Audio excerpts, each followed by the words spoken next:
Desde el primer día en que crucé las puertas del corporativo Altamira, supe que no sería fácil. Era una de esas empresas donde la presión se sentía en cada rincón, los tacones resonando como metrónomos de productividad, las miradas que medían tu ropa, tu actitud, tus silencios. Yo, recién salido de la universidad, llegaba con entusiasmo y algo de ingenuidad.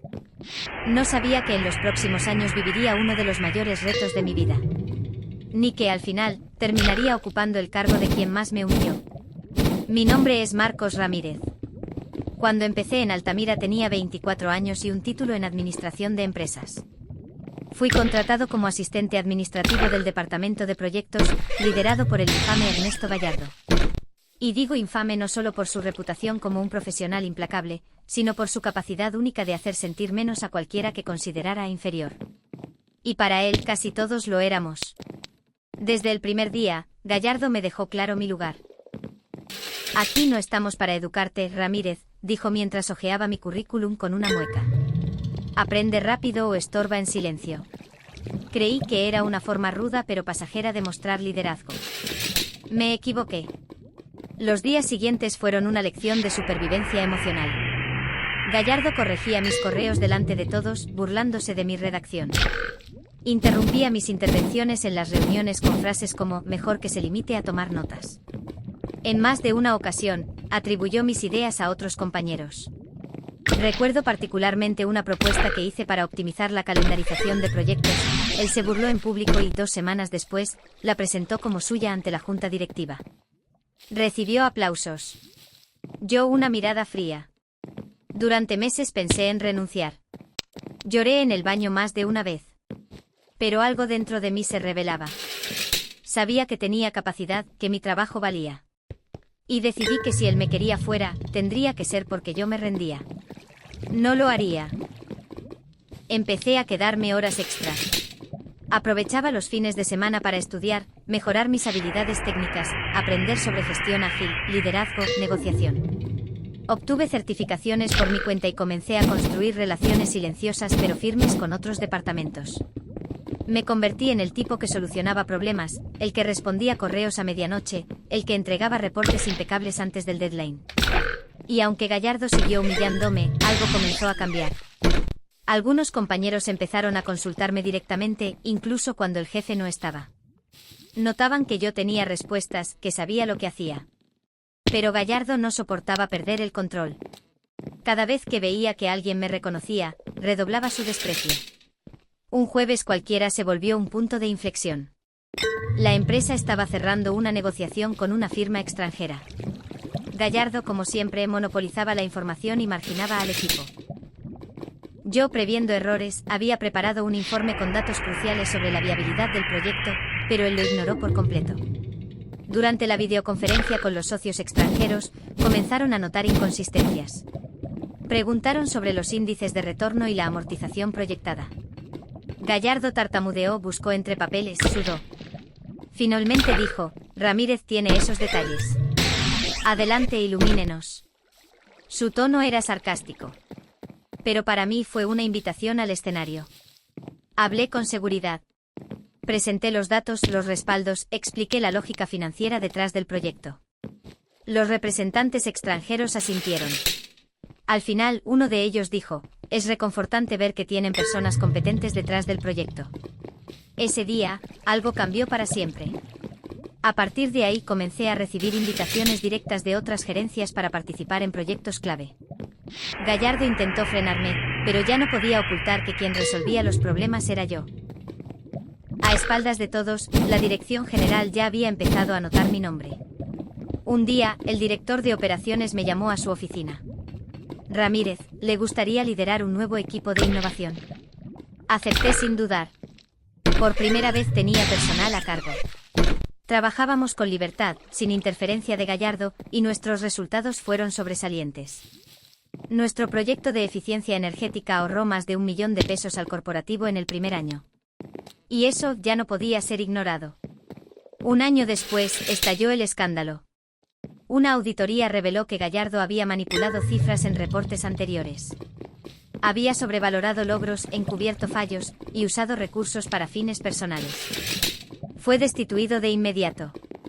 Y entonces la llamada que había soñado durante años. Marcos, necesitamos a alguien que conozca el departamento, que tenga ética, liderazgo y visión. ¿Aceptarías ser el nuevo jefe de proyectos? Respiré hondo. Acepto. Entrar a esa oficina, la que una vez fue escenario de mis humillaciones, ahora como su nuevo líder, fue la mejor recompensa. No por venganza, sino por justicia. Porque el esfuerzo, el respeto por el trabajo y la resiliencia valen más que cualquier grito o burla. Hoy lideró el departamento con una visión distinta: escuchar, formar, impulsar. Porque sé lo que se siente estar abajo con talento pero sin voz. Y también sé que todo puede cambiar si se trabaja con convicción. Esa es mi historia. Y apenas comienza. Capítulo 2. Las sombras del poder. Asumir el liderazgo del departamento de proyectos no fue una tarea sencilla. Aunque muchos me felicitaban por mi ascenso, otros me miraban con recelo. Algunos aún veían en mí al asistente del jefe, el que tomaba notas y respondía correos. Otros, los más leales a Gallardo, me veían como un intruso. Lo supe desde la primera reunión que presidí. Con todo respeto, Marcos, dijo Ricardo Velarde, uno de los más antiguos del equipo. Estás en una silla grande. Espero que estés listo para manejarla. Era una prueba. Le sonreí con serenidad. Gracias, Ricardo. Estar listo no siempre significa saberlo todo desde el principio. Pero estoy seguro de algo: sé escuchar y sé cómo construir con los mejores. Y tú estás entre ellos. Eso desarmó la tensión. Pero sabía que aún debía ganarme su respeto como líder, no solo como colega. Comencé a hacer cambios. No radicales, pero sí significativos. Implementé reuniones más breves pero más efectivas. Establecí canales claros de comunicación. Reorganicé la asignación de proyectos según fortalezas individuales. Y sobre todo promoví un ambiente donde cada idea podía ser escuchada. Las primeras semanas fueron un reto. Algunos me desafiaban con pequeñas rebeldías, entregas tardías, correos ignorados, miradas de escepticismo. Pero respondía con resultados. Los proyectos avanzaban mejor, los plazos se cumplían y la moral del equipo comenzaba a mejorar. Uno de los desafíos más grandes fue enfrentar los errores heredados del pasado. Gallardo había dejado contratos mal negociados, proyectos mal calculados y proveedores resentidos. Me reuní personalmente con cada socio afectado. Pedí disculpas, ofrecí soluciones y cumplí cada compromiso. La transparencia comenzó a restaurar la confianza. Fue en uno de esos encuentros cuando conocí a Isabel Murillo, directora financiera de una firma asociada. Había sido una de las principales críticas de Gallardo. No puedo creer que seas del mismo equipo, me dijo durante una reunión. Fui parte del equipo pero nunca parte de sus decisiones, le respondí. Ella sonrió. Se nota. Tienes otra forma de liderar. Ojalá sigas así. Ese comentario me dio fuerzas. Porque el verdadero desafío no era ocupar el cargo, sino dignificarlo. Comencé a recibir invitaciones para participar en estrategias corporativas. Fui llamado a sesiones de planificación con el consejo directivo. Me convertí en una voz con peso. Pero también supe algo más: cuanto más asciendes, más política hay. Más máscaras. Más cuchillos escondidos. Un día, encontré una carta anónima sobre mi escritorio. No creas que olvidamos de dónde vienes. El trono es frágil. Era una advertencia. Y aunque no dejé que me intimidara, supe que el poder también tenía sombras. Pero ya no era el mismo de antes. No era el joven temeroso que lloraba en el baño. Era Marcos Ramírez, líder por mérito, resiliencia y trabajo duro. Y la historia apenas comenzaba. Capítulo 3. Ecos del pasado. El éxito no borra la historia, la transforma. Eso lo aprendí con cada paso que di en mi nueva posición.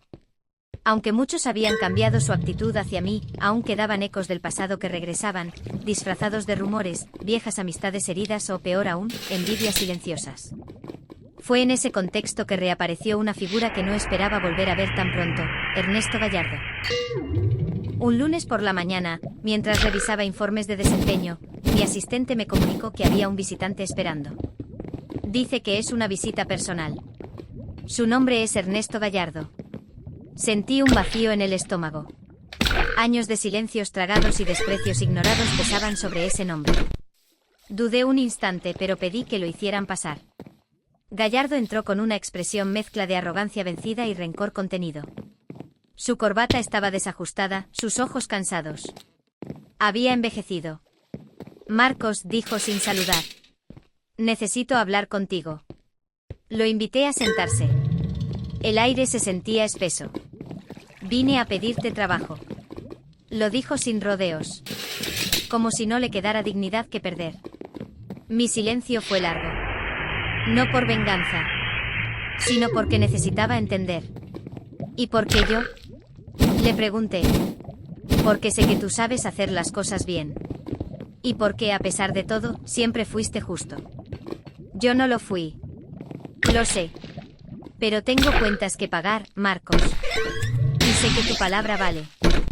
Me recosté en la silla. Lo miré.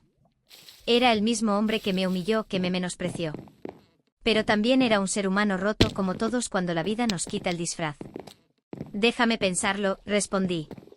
No volvió a contactarme. Y yo no lo llamé. A veces el perdón no implica segundas oportunidades. Solo cerrar la herida. Mientras tanto, la empresa me encargó un nuevo reto, liderar la expansión hacia Centroamérica. Era una oportunidad única de dejar huella más allá de las fronteras. Armé un equipo sólido, llevé conmigo a los mejores, incluso a algunos que habían dudado de mí en el pasado. No por amabilidad, sino porque habían aprendido. Como yo. Cada ciudad que visitábamos me recordaba que el verdadero liderazgo no está en el cargo, sino en la visión. En la capacidad de inspirar, de construir, de no olvidar de dónde vienes. Un día, en una de esas nuevas oficinas, una joven se me acercó. Señor Ramírez, quería agradecerle por cómo lidera. Usted me recuerda que se puede tener poder y humanidad. Y supe que todo había valido la pena. Porque la historia, mi historia, sigue escribiéndose. No solo con logros, sino con lecciones. Y aún quedan muchas por contar.